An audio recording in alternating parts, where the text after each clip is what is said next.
The orbital scrapyard floated above Kepler Station like a graveyard of dreams. Thousands of broken ships drifted in the cold darkness, their hulls torn open, their engines dead. Some were small cargo vessels. Others were massive warships from wars that nobody remembered anymore. All of them were waiting to be picked apart and sold for scraps. Taiho walked through the salvage lot with his hands in his pockets. He was 34 years old, thin and tired. His eyes had dark circles under them because he never slept well anymore. 3 years ago, he had been someone important. A neural architect. A man who helped build the bridges between human minds. Now, he was just another junk collector, buying broken things and selling their parts. The consensus had thrown him out. That was what they did to people who asked too many questions. They did not kill you. They just unplugged you from the network that connected 90% of humanity. One moment you were part of something vast and warm, millions of minds humming together like a single heartbeat. The next moment you were alone. Completely, totally alone. Most ex-humans went crazy within a year. The silence was too much. They would crawl back to the consensus, begging to be reconnected, willing to say anything, believe anything, just to feel that warmth again. Taeho refused. He would rather die alone than live as a slave. He stopped walking when he saw it. The ship was sitting at the far edge of the lot, half hidden behind a pile of broken engine parts. It was a Velthrani cruiser, about 60 meters long, shaped like a curved blade. The Velthrani were famous for their beautiful ships. Their vessels were not just machines. They were works of art, with flowing lines and perfect balance. This one looked like it had been eaten by a monster and spit out. The hull was cracked in 3 places. One of the wings was completely gone. The cockpit windows were dark and dead. Burn marks covered the surface like black scars. Whatever had happened to this ship, it had been violent. Taiho checked the price tag and blinked. The number was so low that it had to be a mistake. A Velthrani cruiser, even a destroyed one, should cost 10 times this amount. The parts alone were worth a fortune. He found the dealer sitting near the entrance of the lot. His name was Hollow Voice, and he was a Kasari, a species with 4 arms and skin like gray stone. When he saw Taiho looking at the Velthrani ship, he made a sound that might have been a laugh. "You want that one?" Hollow Voice asked. "You want to die?" Taiho frowned. "What do you mean?" "That ship has killed 3 owners in 2 years. The first one lasted a month. He went crazy and walked out of an airlock. The second one crashed into an asteroid. The third one just disappeared. We found the ship floating empty in the dock. What is wrong with it?" Hollow Voice leaned closer. His breath smelled like burning metal. Something wrong with the core. The ship screams. All day, all night. It never stops. The sound gets inside your head and breaks something. Taiho looked back at the broken cruiser. It sat there in the darkness, silent and still. It did not look dangerous. It looked sad. "I will take it," he said. Hollow Voice stared at him for a long moment. Then he shrugged with all 4 arms. "Your funeral, human. Your funeral." The transfer took an hour. Taiho signed the papers, paid the credits, and received the access codes. Then he walked across the lot to his new ship, his boots crunching on broken metal. The airlock door was stuck. He had to kick it 3 times before it opened with a grinding noise. Inside, the corridor was dark and cold. Emergency lights flickered weakly along the walls, casting red shadows everywhere. The air smelled old and stale, like a room that had been closed for many years. Taiho made his way to the cockpit. The pilot's seat was torn and dusty. The control panels were cracked. Dead screens stared at him like blind eyes. He reached out and touched the navigation console. The moment his fingers made contact, every light in the ship blazed to life. The engines hummed. The screens flickered on, and a voice exploded through the corridor, so loud that Tai-Ho fell backward and hit the wall. Finally, a creature with a spine. Do you have any idea how long I have been waiting? Tai-Ho pressed his hands over his ears. The sound was everywhere, vibrating through the metal walls, shaking the floor under his feet. It was not just loud. It was alive. What are you? He shouted. I am Nara, battle spirit of the 7th Velthrani fleet. And you, little disconnected thing, just became my new captain. Tai-Ho's heart was pounding. His ears were ringing. He slowly lowered his hands and stared at the main screen, where a symbol was glowing.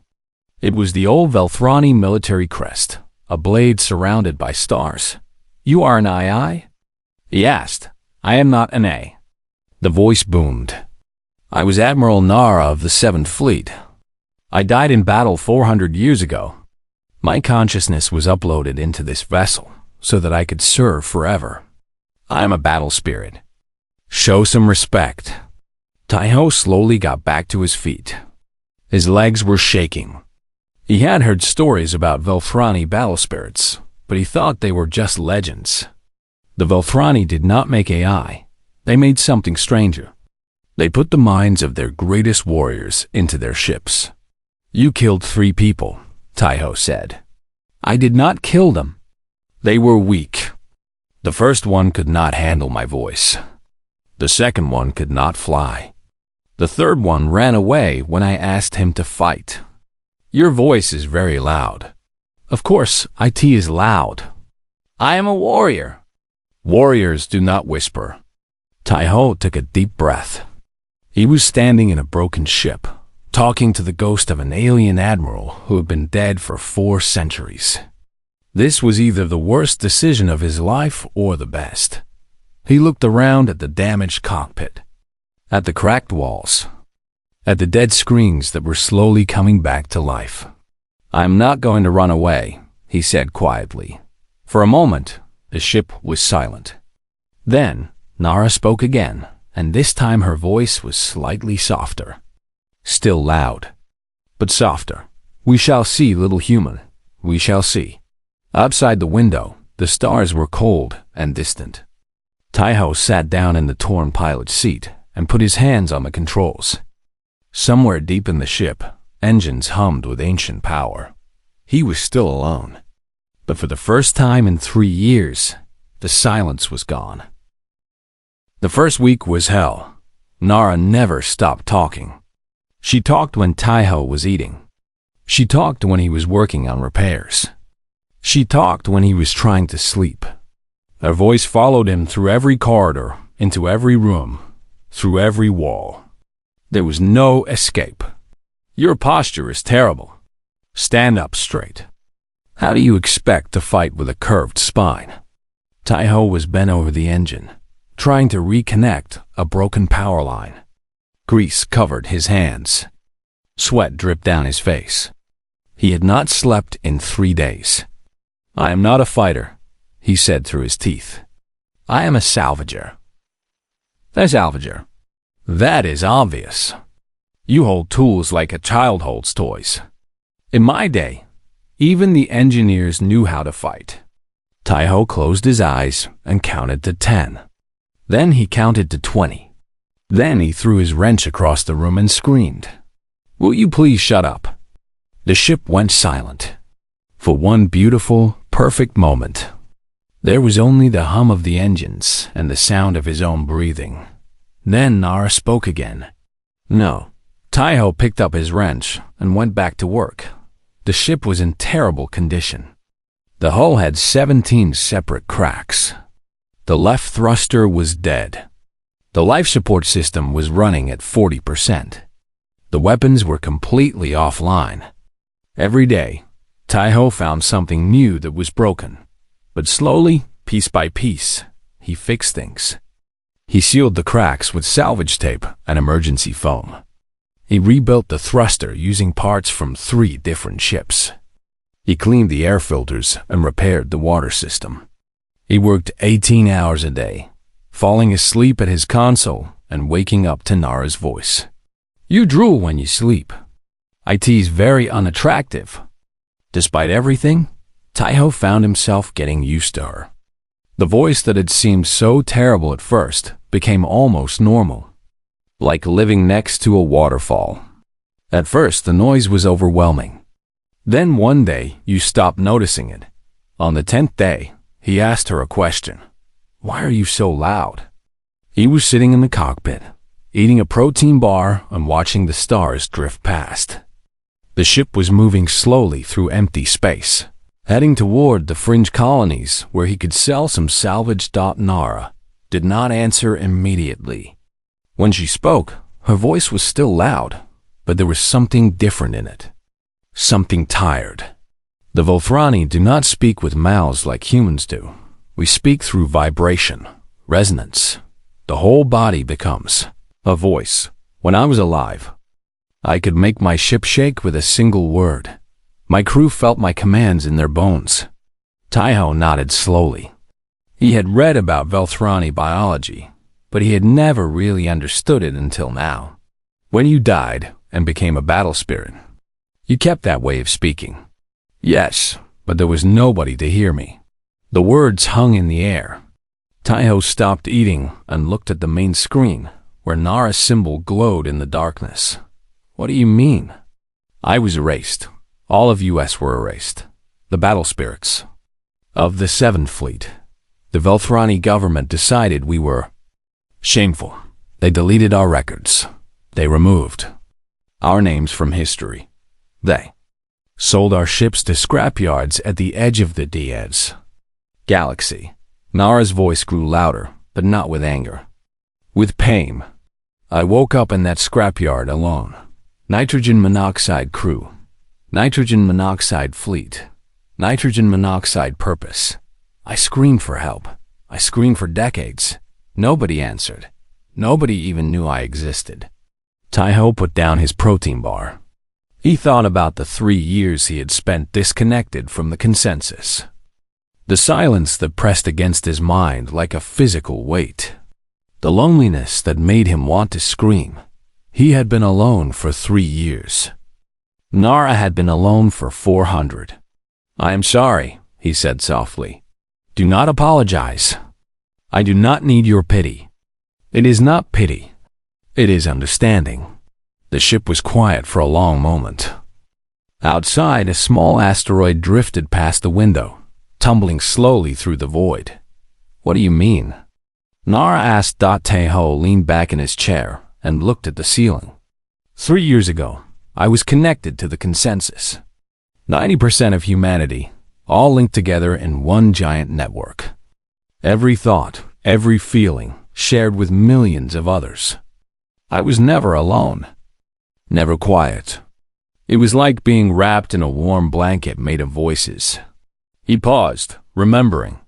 Then I asked the wrong questions. I said the wrong things, and they cut me off. One moment I was part of everything. The next moment I was nothing. Just one small mind in an empty universe. Why did they cut you off? Because I refused to believe what they told me to believe. The consensus does not allow disagreement. Everyone must think the same thoughts, feel the same feelings.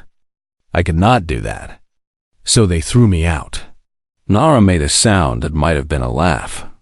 You refuse to follow orders? Perhaps you're more interesting than I thought, little human. Taiho smiled. Just a little. Most ex-humans go back eventually. They cannot stand the silence. They would rather be slaves than be alone. But not you. No, not me. The engines hummed. The stars drifted past. Somewhere in the ship, a pipe rattled, and Nara's voice echoed through the walls. Then we are both outcasts, both erased, both screaming into a void that does not care. Taiho nodded. Yes, we are. And yet you are still here, fixing my hull, cleaning my filters, listening to my voice even when it hurts your ears.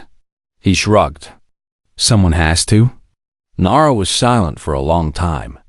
When she spoke again, Her voice was different. Still loud, but warmer.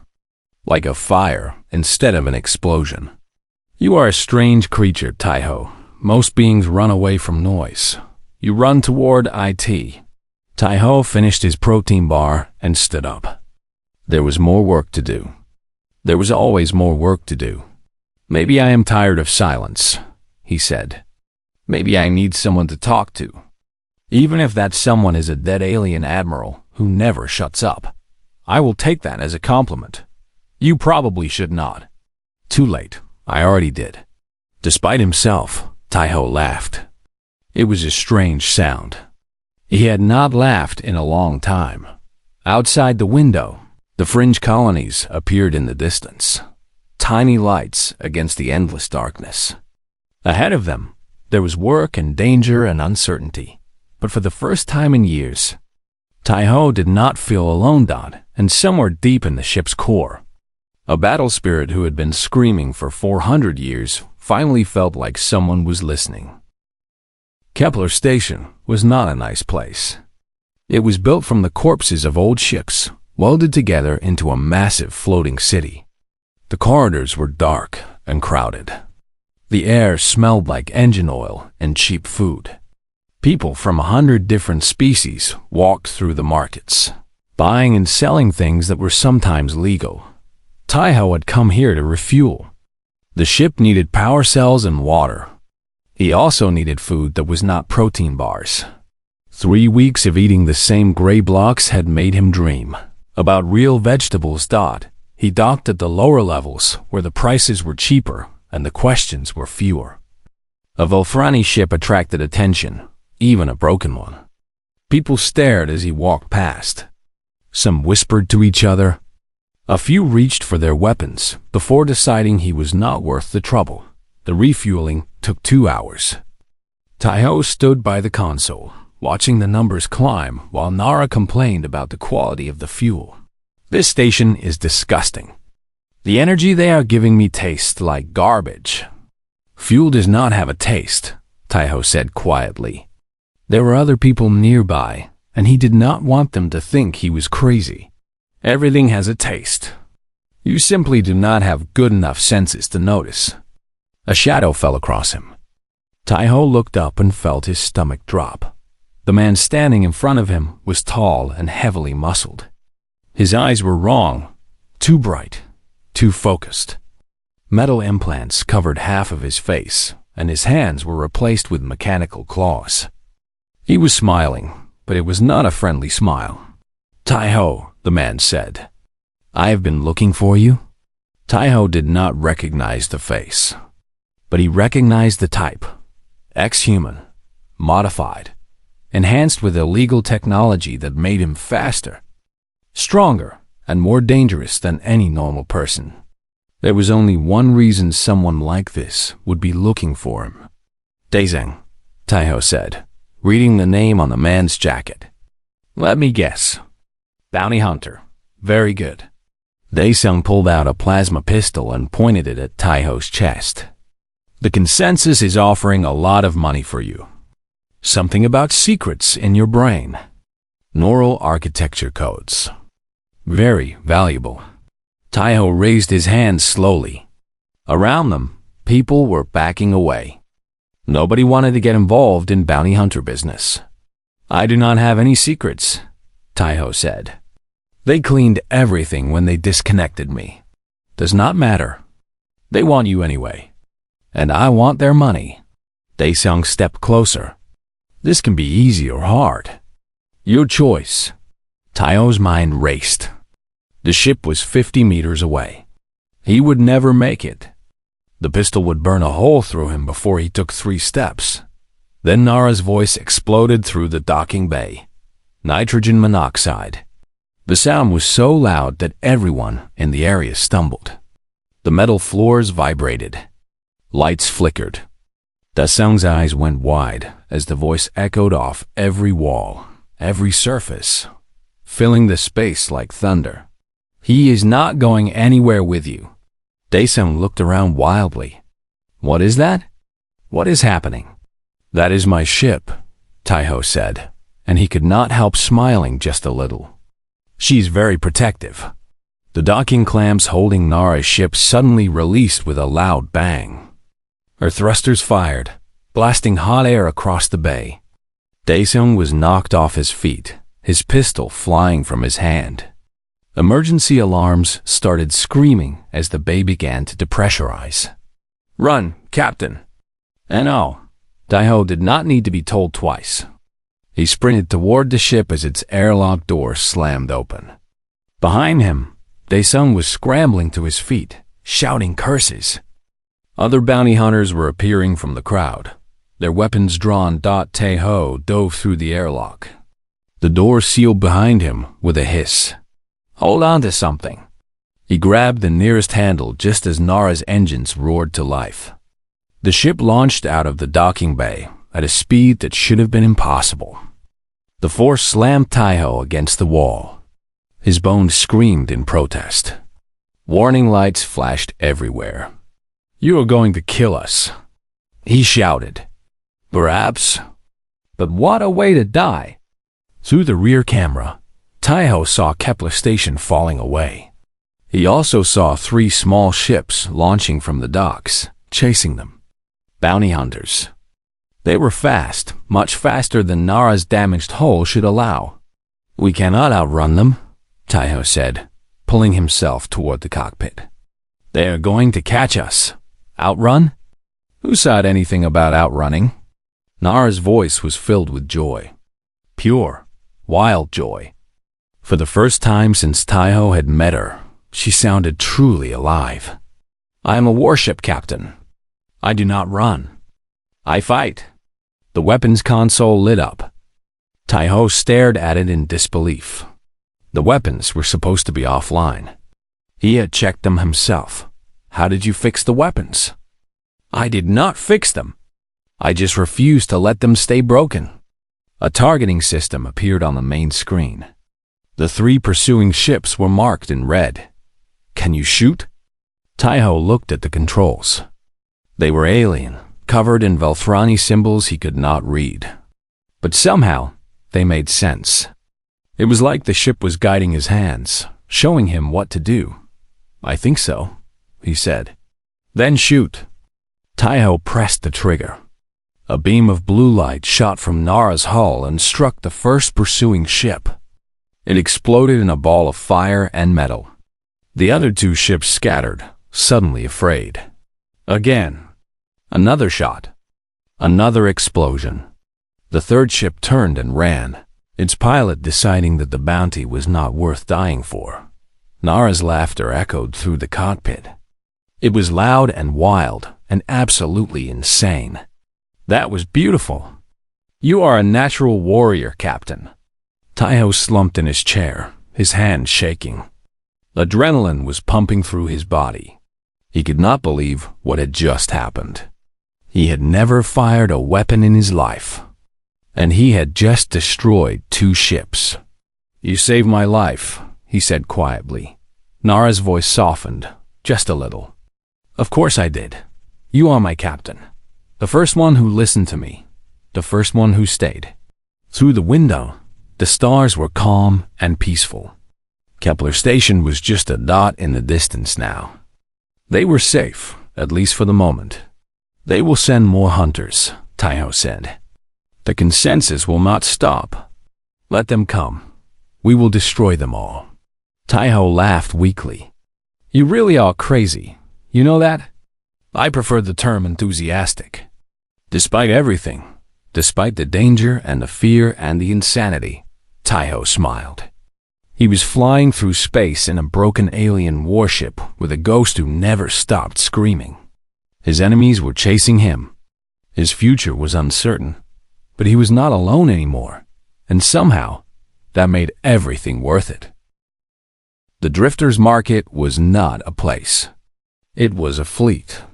300 ships of all sizes, connected by bridges and tunnels and cables, moving slowly through the empty space at the edge of the galaxy.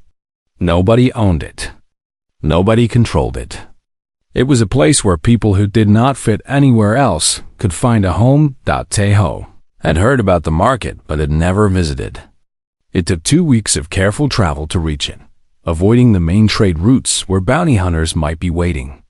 Nara's hull had lost 2 more sections during the escape from Kepler Station, and she needed parts that could not be found anywhere else. Velthrani components. 400 years old. Nobody made them anymore. There, Nara said as the fleet appeared on the sensors. The largest ship in the center. That is where the historians live. Taiho guided the ship toward the docking area. Historians? People who collect old things, old ships, old knowledge. If anyone has Velthrani parts, they will. The docking went smoothly, despite Nara's complaints about the quality of the magnetic clamps. Taiho walked through the connecting tunnel into the market, his eyes wide at what he saw. The main corridor was like a street from an old city. Shops and stalls lined both sides, selling everything from food to weapons to ancient artifacts. Beings from dozens of species walked past, talking and arguing and laughing. The air smelled like spices and machine oil and something sweet that he could not identify. He asked for directions and was pointed toward a small shop at the end of the corridor. The sign above the door said, "Dead Civilizations" in 3 different languages. Inside, the shop was crammed with objects from extinct species. Stone tablets covered in strange writing. Metal devices that had not worked in centuries. Photographs of planets that no longer existed. It was like walking into a museum that nobody cared about. A woman sat behind the counter, reading from a tablet. She was young, maybe 30, with short black hair and tired eyes. When she looked up and saw Taiho, she frowned. "Human," she said. "Disconnected. I can always tell. You have that look." The empty one. Taiho nodded slowly. "You too?" 7 years. She put down her tablet and stood up. "My name is Yuna. I study dead civilizations. The consensus did not like what I found in their archives, so they cut me off." "Taiho, I was a neural architect." "Same story." Yuna smiled, but it was a sad smile. It is always the same story. Ask the wrong questions, find the wrong answers, and suddenly you are nobody. She looked past him toward the door. "What are you looking for?" "Parts, Velthrani parts." "For my ship." Her eyebrows rose. "You have a Velthrani ship?" "A cruiser. Very damaged, but still flying." Something changed in Yuna's eyes. Interest, maybe even excitement. "Can I see it?" Taiho hesitated, then nodded. "Follow me." They walked back through the tunnel to the docking area. When they stepped onto Nara's deck, the lights immediately brightened and the engines hummed with recognition. "Captain, you brought a guest." "How exciting." "It has been centuries since I had a visitor." Yuna stopped walking. Her face went pale. She stared at the ceiling, at the walls, at the glowing symbol on the main screen. "That voice," she whispered. "That is a battle spirit." Taiho nodded. "Her name is Nara. She is very loud." "I can hear you." Yuna's eyes filled with tears. She pressed her hand against the wall, feeling the vibrations of Nara's voice. "I thought they were all gone," she said. "The battle spirits. I read about them in the Forbidden's archives. The Velthrani government erased them after the Great Shame.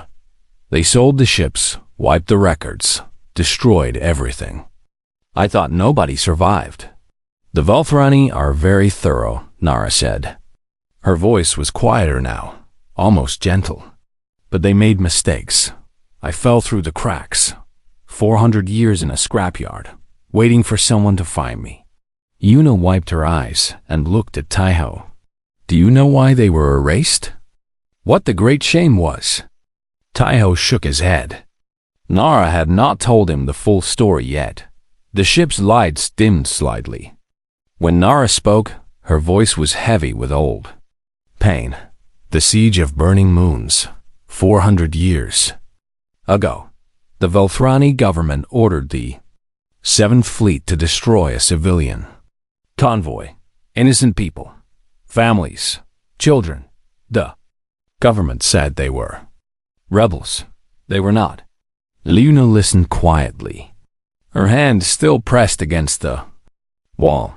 I refused the order. My crew refused. We let the convoy escape. The government called it treason. They said we had dishonored the fleet. They erased use, every battle spirit, every record, every name. We became nothing. Taiho felt something tight in his chest. He had known Nara was lonely. He had not known she was also carrying this weight. But you did the right thing, he said. The right thing does not matter if nobody remembers, if nobody knows. We saved thousands of lives, and the galaxy thinks we never existed. Eunice suddenly stood up straight. Her eyes were bright now, not with tears but with determination. I have access to the original archives, she said. The real records. The ones the Velthrani government tried to destroy. I copied them before I was disconnected. Everything about the siege of Burning Moons, the orders, the communications, the proof of what really happened. Nara's voice sharpened. You have proof? Yes, hidden in encrypted files that only I can access. I have been waiting for a reason to use them. She looked at Taiho, then at the ceiling where Nara's voice came from. If we can broadcast these records, the whole galaxy will know the truth. The Velthrani government will have to acknowledge what they did. They will have to honor the battle spirits they erased. The ship was silent for a long moment. Then Nara spoke, and her voice was smaller than Taiho had ever heard it. Why would you do this for me? You do not know me. We are not the same species. You have nitrogen monoxide reason to help. Eunice smiled, and this time it was not sad. I know what it feels like to be erased. To have your name removed from history. To be told that you never mattered. Every historian knows that feeling. She pressed her hand harder against the wall. And the truth always matters. Even when nobody wants to hear it. Taiho looked at Yuna, then at the glowing symbol on the screen. 3 outcasts. 3 people who had been thrown away by the societies that should have protected them. Now they had a chance to do something that mattered. We need those parts first, he said. Can you get them? Yuna nodded. I have Velthrani components in my storage. Enough to fix your hull and your engines. It will take a few days, and then? Nara asked. Taiho smiled. And then we go to the Velthrani homeworld and tell the truth. Nara's voice boomed through the ship, loud and joyful and alive. Finally, a mission worthy of a battle spirit. Captain, historian, we are going to war. Yuna laughed, surprised by the volume. She really is very loud. You get used to it, Taiho said. Eventually. But he was smiling too. For the first time in years, he felt like he had a purpose. Like he was part of something bigger than himself. The galaxy was about to learn the truth, and Nara's voice was finally going to be heard. The Velthrani homeworld was beautiful from space. Blue oceans and green continents, wrapped in clouds that glowed gold in the light of their twin suns. Orbital stations circled the planet like jewels on a necklace. Ships moved between them in perfect patterns, controlled by computers that never made mistakes. And at the edge of the system, 12 warships were waiting. Taiho stared at the sensor screen, counting the ships one by one. Each of them was bigger than Nara, faster, better armed. The Velthrani military was famous for its discipline and its technology. They did not lose battles. 12 destroyers, he said quietly. They knew we were coming. Of course they knew, Nara replied. I sent them a message. Taiho and Yuna both turned to stare at the main screen. You did what? Yuna asked. I told them I was coming. I told them what we were going to do. I wanted them to try and stop me. Tai-Ho put his head in his hands. Nara, that is insane. That is glorious. A final battle against impossible ODDS. This is what battle spirits were made for. The communication screen flickered to life. A Velthrani officer appeared, his face cold and hard. He spoke in a voice that was completely flat. Unidentified vessel. Unidentified vessel. You are trespassing in protected space. Turn back now, or you will be destroyed. Nara laughed. It was a huge booming sound that shook the walls. I am Nara of the 7th Fleet. I will not turn back. I have waited 400 years for this moment. The officer's expression did not change. The 7th Fleet does not exist. It never existed. You are malfunctioning. Prepare to be disabled. The communication cut off. On the sensor screen, the 12 destroyers began to move. Yuna was already at the backup console, her fingers flying across the controls. The broadcast array is in orbit above the capital. If I can connect to it remotely, I can upload the archives directly. But I need time. How much time? Tai-Ho asked. 10 minutes. Maybe 15. Tai-Ho looked at the approaching destroyers. At their current speed, they would be in weapons range in 3 minutes. Nara, he said, can you keep them busy for 15 minutes? Keep them busy? Nara's voice was filled with joy. Captain, I will make them regret being born. The ship lunged forward. Tai-Ho grabbed the weapons console as acceleration pressed him into his seat. Through the window, the stars blurred into lines of light. The first destroyer opened fire.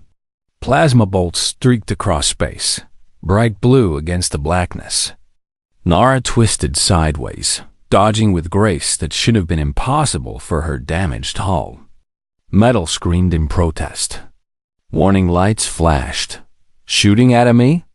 How rude. Let me return the favor. Nara's weapons fired. A beam of white light struck the destroyer's engines, crippling it. The ship spun away, trailing smoke and fire. 11 left. Tai-Ho muttered. 2 more destroyers moved to block their path. Nara dove beneath them, spinning through a gap that was barely wider than her hull. Their weapons' fire crossed behind her, almost hitting each other. 8 minutes, Yuna called out. I'm breaking through their firewalls. A plasma bolt struck Nara's starboard wing. The ship shuddered. Alarm screamed. Tai-Ho felt the impact in his bones. Hull breach in Section 7, he reported. We are losing atmosphere. COIT off. We do not need that section. Tai-Ho's fingers danced across the console, closing emergency doors and redirecting power. Another hit rocked the ship. Then another. Nara was taking damage faster than he could track, but she kept flying. She kept fighting. She wove between the destroyers like a dancer, always moving, never stopping. Her weapons fired again and again, disabling engines and weapons and sensors. 6 minutes? 3 destroyers cornered Nara against an asteroid field. Their weapons locked onto her. There was nowhere to go. Captain, Nara said, and for the first time her voice was calm. It has been an honor to serve with you. Tai-Ho gripped the console. We are not dying today. The odds are not in our favor. I do not care about odds.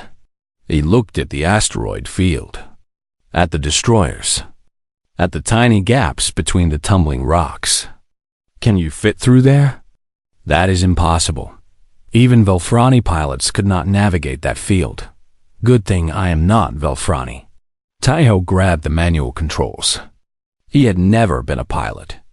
He had never been a soldier. But 3 years of loneliness and 3 weeks with Nara had taught him something important, sometimes impossible. Was just another word for try harder.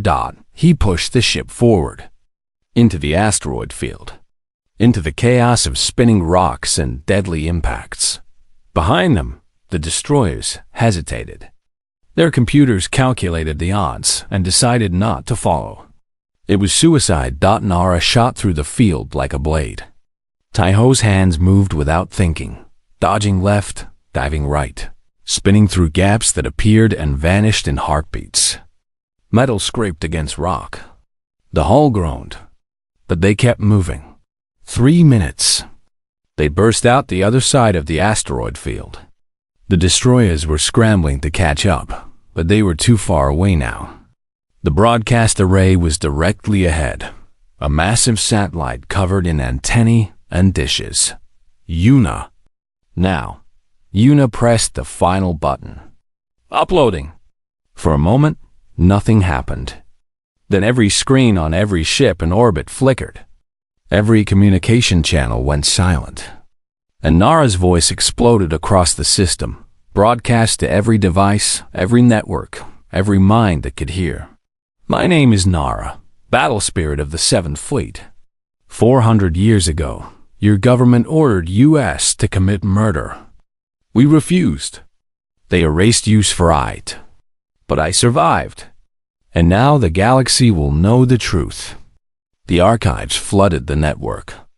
Documents and recordings and images. Orders signed by officials who were now honored as heroes. Communications that proved the civilian convoy was innocent.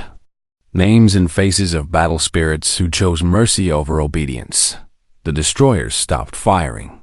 On the planet below, millions of Velthrani were watching their screens, learning the truth, understanding what their government had done.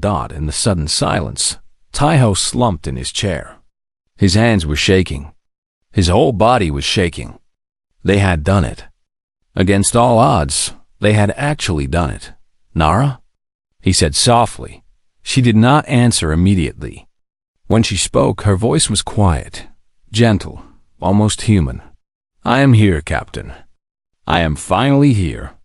Yuna was crying, tears floating away in the zero gravity. Taiho felt wetness on his own cheeks and realized he was crying too. 400 years of silence. 400 years of screaming into a void that did not care. And now, finally, the galaxy had heard. 3 months later, the Velthrani government issued a formal apology. The erased battle spirits were declared heroes. Monuments were built. Songs were written. History was rewritten to include the truth. Nara was offered a place of honor in the memorial fleet. A peaceful retirement among her own kind. She refused. I have a captain now, she announced to the Velthrani delegation at full volume. And a historian who cries too much. We have work to do, truth to spread, outcast to find. Taiho smiled as they jumped to hyperspace. Yuna was already planning their next destination. And Nara was singing an old Velthrani war song, her voice rattling the bulkheads. He had been exiled for asking questions. Nara had been erased for showing mercy. Yuna had been disconnected for seeking truth. Together, they were still outcasts. Still broken. Still loud. And the galaxy would hear them coming.